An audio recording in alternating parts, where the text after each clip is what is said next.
Good morning, students. This is your English class. Today in this class, we are going to start chapter 4.3 of Unit 4 in your English literature book. So, students, let's open page number 111 in your English literature book. Now, see on the top of the page. There is chapter 4.3 of Unit 4. The topic is here, the wolves. So, students, let's start read. One winter night, a man stood in a forest watching and listening. एक winter night में एक man एक forest में खड़े थे. उन्होंने कुछ देख रहे थे, कुछ सुन रहे थे. It was as if he was waiting for some game to come within the range of his rifle. Game means here wild animals or birds that people hunt for sport or food. Okay? ऐसा लग रहा था कि उन्होंने कुछ ऐसे wild birds और animals के लिए वेट कर रहे थे जो कि उनके राइफल के सामने आ जाए, है ना, क्योंकि उनको वाइल्ड बर्ड्स एंड एनिमल्स को पकड़ना है राइफल से. But the game he was waiting for was no wild beast. But उन्होंने जिस गेम के लिए वेट कर रहे थे वो कोई वाइल्ड एनिमल्स और वाइल्ड बर्ड्स नहीं था. Aldrich was in quest of a human enemy. Aldrich एक ह्यूमन एनिमी को ढूंढ रहे थे. The forest lands of Aldrich were of wide extent, but the narrow strip of hilly woodland where he now stood was the most jealously guarded part of his land. Okay? This strip had been in the illegal possessions of a neighboring family. After a bitter lawsuit, Aldrich's grandfather had been able to regain this small piece of land. Okay, after a bitter lawsuit, Aldrich's grandfather had been able to regain this small piece of land. The other party had never agreed with the court's judgment. Frequent poaching allegations had poisoned the relations between the two families. जो other party था वो court का जो judgement है उस judgement से खुश नहीं थे और frequent poaching allegations had poisoned the relations between the two families. और दोनों फैमिली के अंदर कुछ एक बिटर रिलेशनशिप बन गया था उस पॉचिंग के लिए, इलीगल बर्ड्स एनिमल्स हंटिंग के लिए, है ना. दोनों फैमिली के अंदर एक बिटर रिलेशनशिप बन गया था. The feud had grown into personal enmity since when Aldrich had become the head of the family. Since Aldrich had become the head of the family, the bitter quarreling relationship between the two families became increased. The one man he hated most in the world was George, the head of the neighboring family. एक person जिनको Aldrich ने hate करते थे, बहुत ही hate करते थे, वो है जॉर्ज, जो कि नेबरिंग फैमिली का हेड है. George was a frequent poacher in the disputed forest area and Aldrich thirsted for his blood. So George was a frequent poacher in the disputed forest area, and Aldrich thirsted for his blood, thirsted for George's blood. Now read the next page, page number 112. On this windy winter night, Aldrich had banded together his foresters to watch out for the detested poacher. At about midnight, Aldrich noticed some disturbance in the forest. He guessed the place where it could be. Okay? So windy winter night में Aldrich अपने others foresters के साथ मिलकर ढूंढ रहे थे अपना जो bitter enemy, bitter poacher, detested poacher, उनको ढूंढ रहे थे। और मिडनाइट में अल्ड्रिच नोटिस किए थे फॉरेस्ट में कुछ डिस्टरबेंस हो रहा था। देन उन्होंने गेस कर पाए थे कि उन्होंने अभी कौन सी प्लेस में हो सकते थे। Okay, he left the watchers on the top of the hill and wandered far down into the dark forest. So he left the watchers on the top of the hill. है ना, हिल के ऊपर watchers को उन्होंने छोड़ के आए थे और नीचे डार्क फॉरेस्ट में उन्होंने आए थे। He went peering around the tree trunks and listening through the whistling wind. Okay? उन्होंने ट्री ट्रंक में बहुत ही केयरफुली कुछ ढूंढ रहे थे।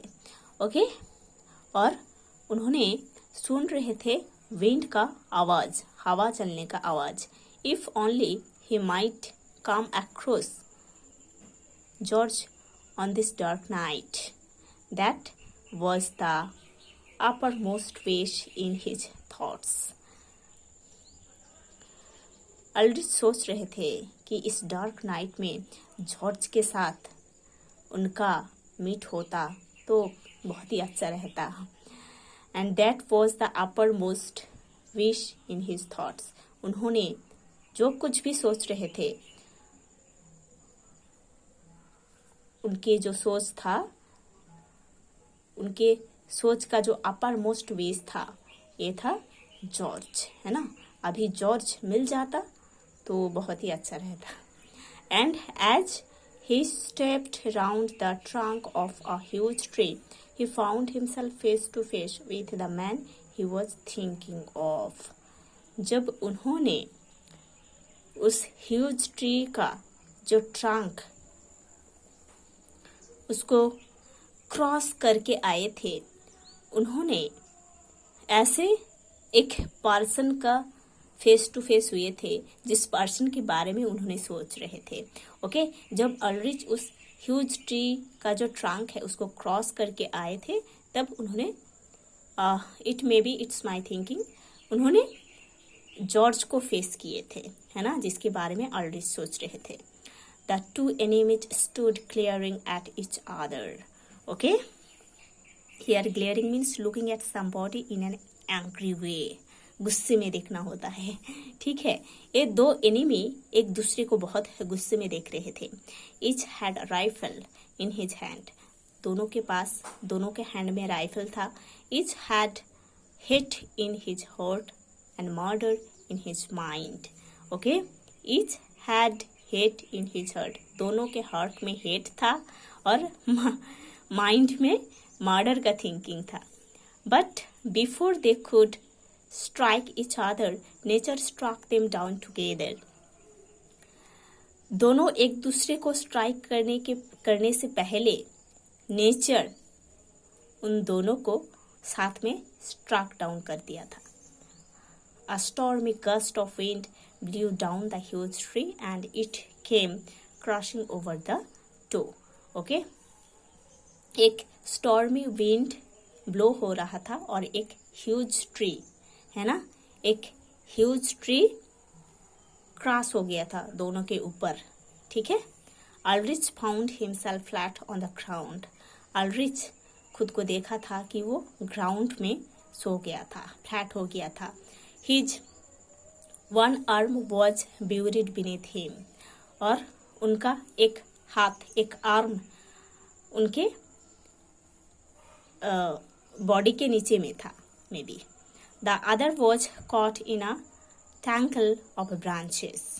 और उनका दूसरा आर्म पेड़ के ब्रांचेस में फंस गया था। Okay, so Aldrich and George दोनों एनिमी थे और उस नाइट में दोनों फेस टू फेस हुए थे। दोनों के हर्ट में हेट था एक दूसरे के लिए, दोनों के माइंड में मर्डर करने का टेंडेंसी था एक दूसरे को। बट वो वो घटना घटने से पहले एक स्टॉर्मी विंड आकर एक बहुत ह्यूज ट्री को दोनों के ऊपर गिरा दिया था और दोनों ग्राउंड में फ्लैट हो गया था। और अल्ड्रिच रियलाइज किया था कि उनका एक आर्म उनके ब्यूरिड हो गया था। अच्छा, उनका एक आर्म ब्यूरिड हो गया, ग्राउंड के साथ एकदम फ्लैट हो गया था, एकदम अंदर चला गया था, ऐसा हो गया था। और दूसरा आर्म पेड़ का जो ब्रांचेस है उसमें फंस गया था। His both legs were pinned beneath the fallen mass, और उनका जो दोनों लेग था वो फॉलन मास के नीचे पिन्ड हो गया था। It was impossible for him to move from his present position, और उनका पोजीशन ऐसा हो गया था कि उस पोजीशन से उन्होंने मूव नहीं कर पाए थे, और ये उनके लिए मूव करना इम्पॉसिबल हो गया था। At his side and so near him lay George, और अल्ड्रिच के एकदम पास, एकदम नियर जॉर्ज लेटा हुआ था। He was struggling as helplessly as Aldrich himself. Aldrich move करने के लिए जैसे स्ट्रगल कर रहे थे, जॉर्ज का भी सेम हाल हुआ था। वो भी उस सिचुएशन से मूव करने के लिए बहुत ही स्ट्रगल कर रहा था। He was nearly blinded with the blood trickling across his eyes. George के आंख में शायद चोट लगा था, इसलिए उनके जो दोनों आंखों में से ब्लड फ्लो हो रहा था। For a moment he stopped struggling. एक मोमेंट के लिए उन्होंने अपना स्ट्रगलिंग बंद कर दिए थे। Looked at Aldrich and said with a love. उन्होंने अल्ड्रिच की तरफ देख रहे थे और हंसते हुए बोल रहे थे, so you are not killed. So आप नहीं मरे हो, आपका डेथ नहीं हुआ है। Anyway, you were snared in a stolen forest land. You were snared in a stolen forest land. Okay, snared means caught in a trap from which one cannot escape. ठीक है, अब ऐसे ट्रैप में फंस गए हो जहां से आप भाग नहीं सकते हो। That is real justice for you. ये आपके लिए रियल जस्टिस है। And he laughed mockingly. George mockingly हंस रहे थे। This is my land, restored Aldrich. अच्छा, retorted Aldrich, this is retorted. Okay, so retorted means replied quickly in an angry way. ठीक है, गुस्से में आंसर देना होता है। This is my land, retorted Aldrich. Aldrich गुस्से में बोल रहे थे जॉर्ज को कि ये लैंड मेरा है, ये जगह मेरा है। When my men come to release me, you will wish you were not caught poaching thus on a neighbour's land, shame on you. जब मेरा जितने लोग हैं मेरे को रिलीज करने के लिए इधर आएंगे, तब आप विश करना, है ना, कि आप दूसरे के लैंड में, नेबर्स के लैंड में पॉचिंग नहीं कर पाओगे। Okay, shame on you. I too have men in the forest tonight, said George. I too have men in the forest tonight, said George, and they will be here first. They will drag me out and then roll the tree over you. Your men will find you dead under the tree. For form's sake, I will send my condolences to your family. ये सुनकर George बोल रहे थे कि मेरा लोग भी आएंगे मेरे को इधर से रिलीज करने के लिए, इधर से बचाने के लिए, और उन लोग इस ट्री के अंदर से मेरे को बाहर कर देंगे और आपके ऊपर इस ट्री को फेंक देंगे, और भी अच्छे से। ठीक है, और जब आपके लोग आएंगे इधर, तब आपको डेड देखेंगे, तब आपका मौत हो जाएगा। ठीक है, और मैं आपके फैमिली के लिए सिंपैथी दूंगा। ठीक है।